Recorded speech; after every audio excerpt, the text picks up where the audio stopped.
Today we discuss about the reproduction and the reproductive system. Firstly, what is the reproduction?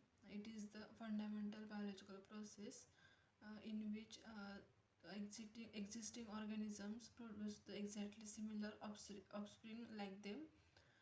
There are two types of reproduction: sexual reproduction and asexual reproduction. In the sexual reproduction, there is the involvement of the two organisms to produce a new offspring, and in the asexual reproduction, the only one organism is responsible for the production of the new generation. Sexual reproduction is carried out by the various types, such as binary fusion, then vegetative propagation, and also with the help of budding. Now we discuss about the reproductive system in the male. The organs which are involved in the reproduction, or the which are parts of the reproductive system, are the scrotum, testis, then epididymis, vas differentia, prostate gland, urethra, and the penis. The scrotum, it is the part of the male reproductive system in which the testes are located.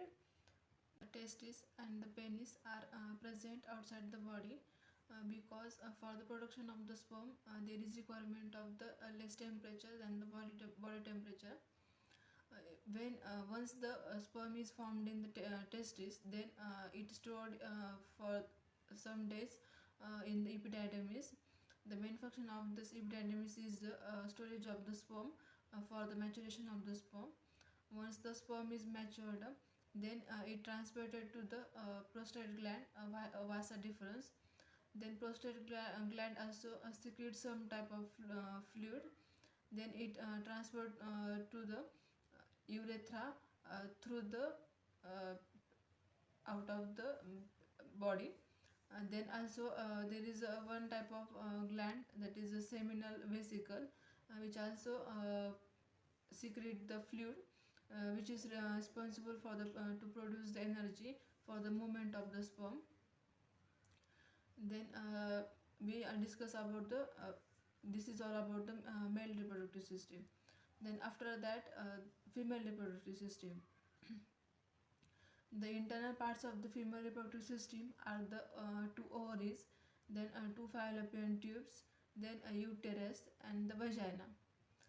Ovary, it is a circular or the spherical shaped organ where the egg is formed. Once the egg is formed, then it transported to the fallopian tube with the help of the finger-like projections which are present at the end of the fallopian tube. The length of the fallopian tube is 10 to 12 centimeter, and fallopian tube it is the transportation of the egg from the ovary to the uterus. That is the function of the fallopian tube. Then the cilia are presented in the fallopian tube for the movement of the egg cell. After that, the uterus. Uterus, it is also called as the womb. It holds the newborn baby, and the whole development and the growth of the baby is take place in the womb. There are three layers of the uterus, which are the endometrium, myometrium, and the perimetrium. Endometrium is the innermost layer, myometrium it is the middle, and the perimetrium is the outermost layer. The endometrium, if the breakdown of the endometrium takes place, then the menstrual cycle starts, and if the breakdown of that endometrium does not take place, then the baby is conceived. Then myometrium, the blood vessels and the muscles are present in the myometrium. Then the vagina, it is also called as a birth canal, and the length of the vagina is increased during the birth of the baby. Then the external genitalia of the female consist of the labia majora, labia minora, clitoris, and also a special type of gland is present, that is called as a bulbourethral gland, which produce the mucus. and the pH of the mucus is acidic, and also the pH of the semen is alkaline or the basic.